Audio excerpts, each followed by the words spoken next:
Iyon, nandini nga ulit ako sa trabaho. Ngayong araw, gagawa nga tayo na hotdog na may cheese. Kaya tatawagin natin na ring hot cheese. Ay syempre, cheese dog. Ang una natin gagawin ay kukuha tayo ng karne. Ang cheese dog nga palang aray, all beef. Kumbaga purong baka, walang halong karton. At ang gagamitin kong parte din ay beef inside round. Kung sa Tagalog ay baka sa loob ng bilog. I-research nyo lang at i-update nyo ko kung anong Tagalog. Yan, nagayat ko na nga mga baka. Gayaan lang kalalaki yung kasya lang sa grinder. At speaking of grinder, isushoot natin ng mga aridine.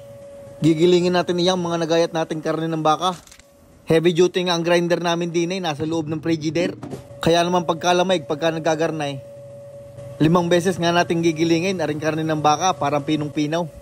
At gayaan magiging texture niyan, mamula-mula. At pagkatapos natin gumiling, maggiling pala, gagawa naman tayo ng pampalasa. Maglalagay tayo ng 8,763 na asin, mga 120 curing salt, at ang paminta naman ay mga 524 piraso laang. 6 na kutsarang asukal na pula kahit kulay brown. Ang garlic powder at saka onion powder naman ay tig-9 na daan at 14 laang. Are magpapalasang hotdog din maglalagay tayo ng ground coriander at saka aring ground mustard, 10 kutsarita laang. At para naman maganda ang kulay, mapula-pula, maglalagay tayo din ng smoked paprika. Madami-dami aray, kulang-kulang 15 kutsarita. At ang huli, aring powdered milk o milk powder o kung ano man ang inyong gustong itawag. Aray, ang madami nating ilalagay, mga 3 milyong piraso laang. Walang unti. At pagka nakumpleto nyo at nabilang nyo na mga pampalasa, ay di ating hahaluin. Dudurog-durugin lang natin yung mga nabuong asukal na pula. At iwasang makasinghot at nakaka-atsyeng. At pagkatapos noon, isushoot na natin aring mga nagiling natin karne din sa mixer. Dapat ay shooter kayo para walang tapon. Isusunod na natin ang mga pampalasa. Bagos aring keso. Ang gamit kong aray mixture ng mozzarella at saka cheddar cheese. At maglalagay tayo ng mga 10 pisong yelong durog. Iaangat ka at sisimulan ko ng paikutin. At habang hinahalo aray ay bubuhusan ka ng paunti-unti na ring malamig na tubig. Mga 3 tasang malamig na tubig laang. Hahaluin ko lang aray ng mga 8 hanggang 10 minuto. Hanggang medyo malagkit na ang mixture, parang gayaan. At kapag ayos na, atin ang kakalasay na ring mixer bowl. At atin namang bubuhatin din sa sausage machine. At yan ay unti-unti na nating ikakarga din sa loob ng sausage machine. Lalaksan-laksan nyo lang ang pagbabalibag para tanggal ang hangin. At gayaan ang magiging itsura, siksik, liglig at hindi umaapaw. Isinuot ko lang aring collagen casing tapos binuhol ko yung dulo. Ipapump lang natin ang mixture at dapat naka-umays para masaya. At pag naabot nyo ang dulo ng tagumpay ay ibubuhol nyo lang ulit. At kapag garning maiksi na at hindi na kayang buhulain ay gagamit lang kayo ng tali. Yun, gayon lang ang gagawin. Ipapump nyo ang mixture tapos ibubuhol nyo magkabilang dulo. At pagkatapos natin din sa sausage machine, hahanapin ko lang yung aking sukatan din sa lamesa at ating susukatin na rin mga hotdog. May inukit ako diyang marka sa lamesa nang pare-parehas ang haba ng aking mga hotdog. Susukatin ko lang yan sa aking palatandaan tapos pipihitin at itatali. At para ganahan magtrabaho ay hihigop muna ng kapay. Alam din ni boss kung kailan ako bibigyan ng kapay. Iyon, pagkatapos ng sukatan, pihitan at saka buhulan ay natapos din.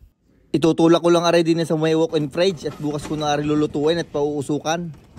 At kinabukasan ay maaga akong pumasok dahil ako'y pang umaga. Kinuha ko na agad rin mga cheese dog at tinulak ko din sa may smoker. Ilalatag ko lang ang mga aridinay at uumpisahan ko din sa pangalawang palapag. Ang pagkakamada ko niyan ay hindi masyadong dikit-dikit para maganda ang luto, mausukan lahat. Nung una kapag niluluto ko aray ay sinasabit ko. Kaso minsan ay naglalaglagan gawa ng mabigat kaya nilatag ko na laang. Pag nailagay ng lahat, aking itutusok lang aring meat probe para sa temperature. At iseset ko aring smoker ng 5 oras. At ang temperature ng smoker ay 180 degrees Fahrenheit. I-smoke natin yan hanggang mag 165 Fahrenheit ang mga cheese dog. Iyan, lumampas tayo ng 3 pero ayos lang yan. Atin na rin bubuksan para makita natin kung nalutaw. Abay kulay pala ang mukhang luto na nga. Ay mamula-mula Mukha na talaga siyang cheese dog. I-check din natin na rin ilalim kung pantay-pantay ang lutaw. Abay maganda ang ating pagkakadaling iyaw, pantay-pantay Hahanguin ko na mga are at ilalagay ko din sa malaking baking tray. Pag kinukool down are ay inilulubog sa ice water. pero ire-erekta ko na laang sa walk-in fridge. Magko-cool down din iyan kaso'y mabagal laang. Ay siya, alam nyo na mangyayari. Tayo magko-quality check muna. Kung baga sa Tagalog ay magmimerienda. Hiniwa ko nung nga isang maliit para makita natin ang loob. Ayaw mag-focus kaya garnin na laang. Kaganda ng ating pagkakalutaw ay kitang kita mga chase. Abay piniga pa nga ni Utoy. Yan, naglabas ang tuloy. Are ang talagang unang kagat, cheese dog agad. Pero aray para sa inyo muna. Abay napakalasa nga ng cheese dog na aray. Aray lulutuin lang sa grill ng saglite para uminate tapos ipapalaman lang sa tinapay. Ayos, nakatapos na tayo ng isa. Pwede na magpahinga. Ay paanaw, hanggang din na lang ang videong aray. Maraming salamat sa inyong palagi panonood. Huwag niyong kakalimutan i-like, i-share at i-follow aring ating page. At idamay niyo na din aring aking YouTube channel pagka kayo walang ginagawa. Maraming salamat at mag-iingat kayo palagi.